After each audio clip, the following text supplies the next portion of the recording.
Howdy there, boys. Paul with you here today. I don't think I've ever done a Q&A, but I got time, so I'll do this one. And it's not going to be the last one either.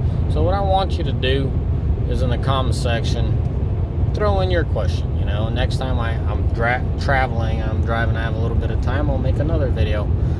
So in the comment section of this video, throw in your questions, so for the next video it will be answered, unless there's a bunch of questions that I'm gonna have to choose and pick.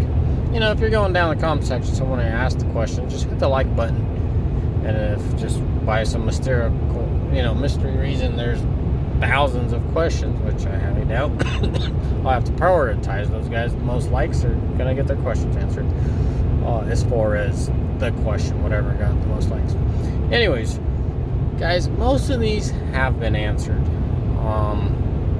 but you guys keep asking them. Here you go. What oil do you run? 1540 Schaefer's. How long do you run your motor oil? You know, that 1540 is typically in that engine 15 to 20,000 miles. Okay, Paul, you're gonna grenade that engine at that mileage? No, I'm not. I don't blindfoldedly just keep that mileage in there, that oil for that kind of mileage. I do lab testing. I've had oil that came back with 28,000 miles, and that truck with that oil was used on an extreme scale, and I knew I was in trouble. I'm like, oh man, this is gonna be bad. 28,000 miles.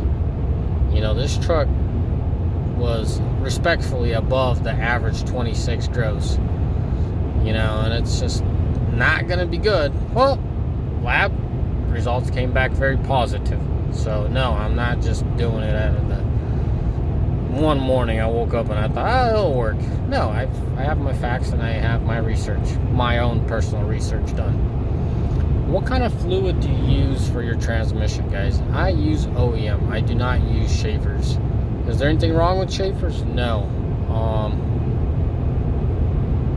We looked into it. Financially, it didn't make sense. And I think we just left it at OEM.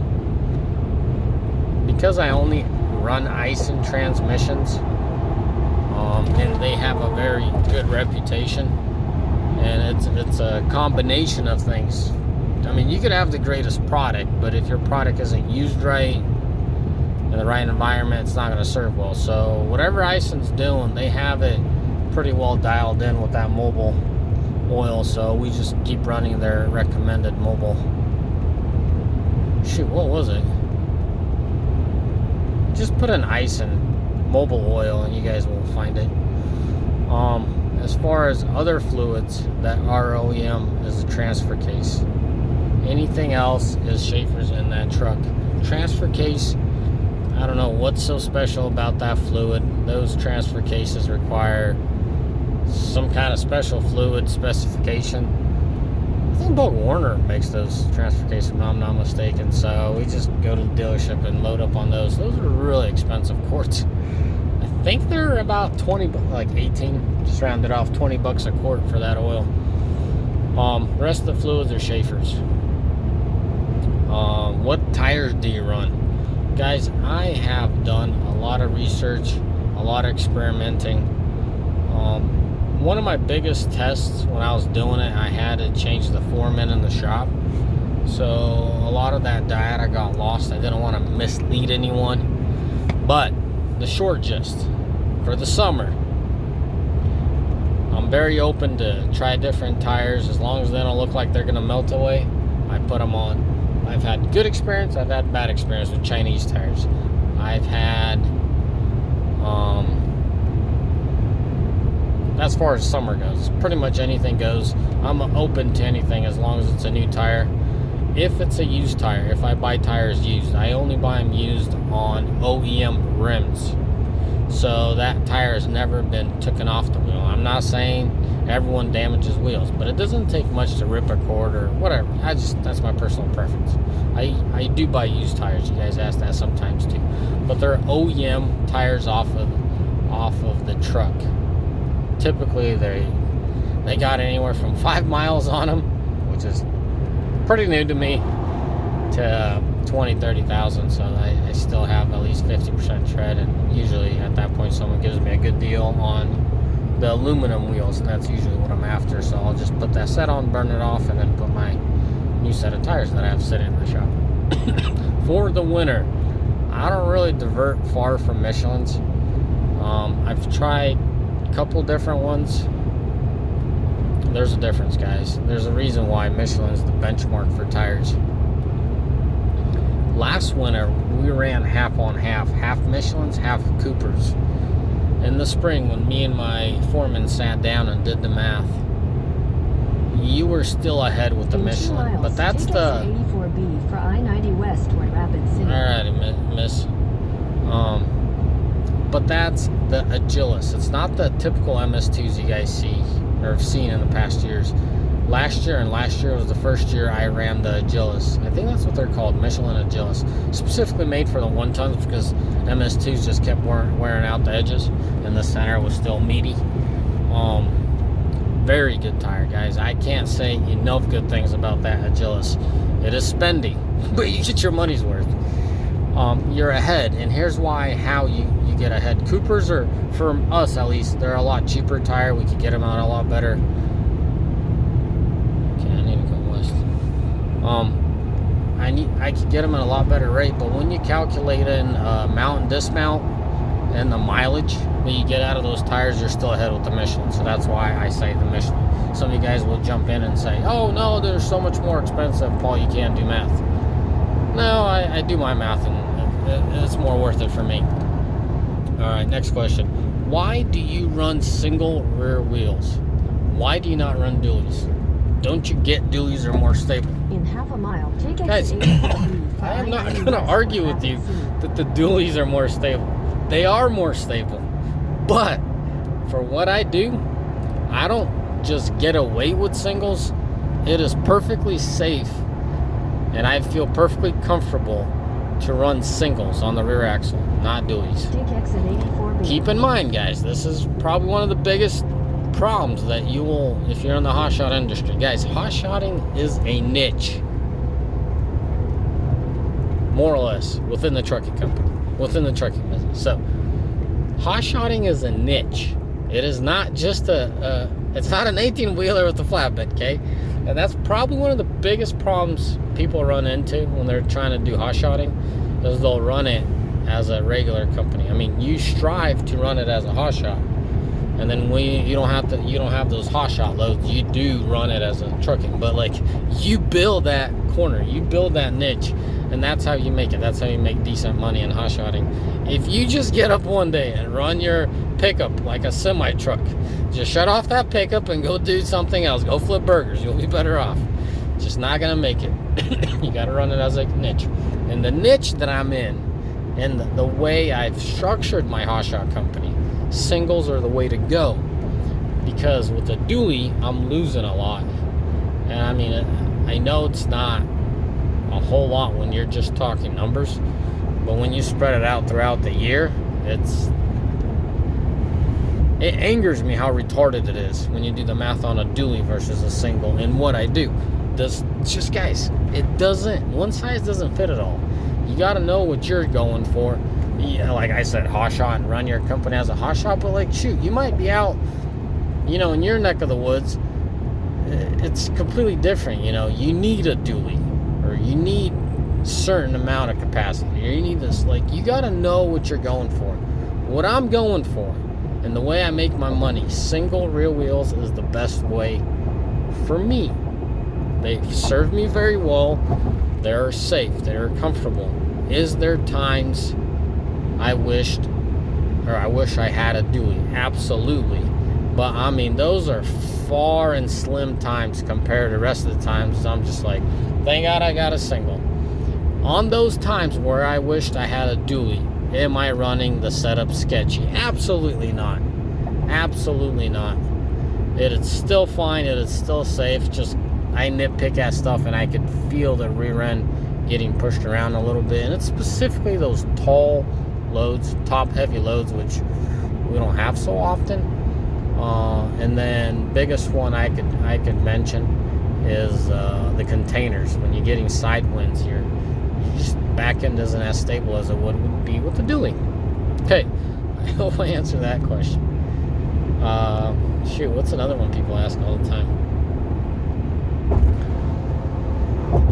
Oh, how long, excuse me, how long do you run your oil in your rear diff?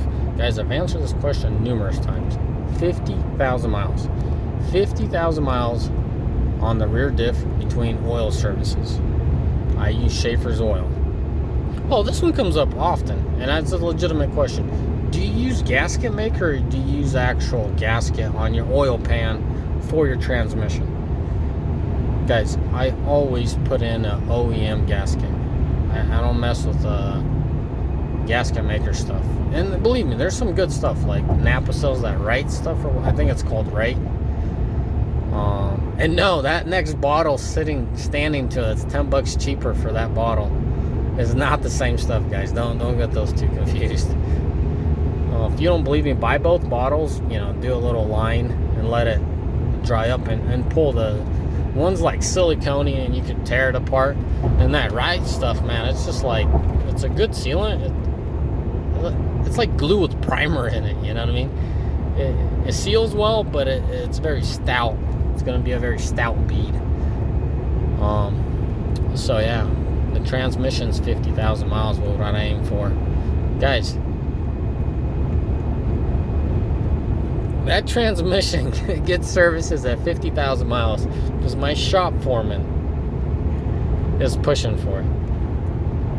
Doing a lot of research and talking to certain people, that oil would have been perfectly fine as long as you don't get in a tight situation when you're burning your transmission fluid.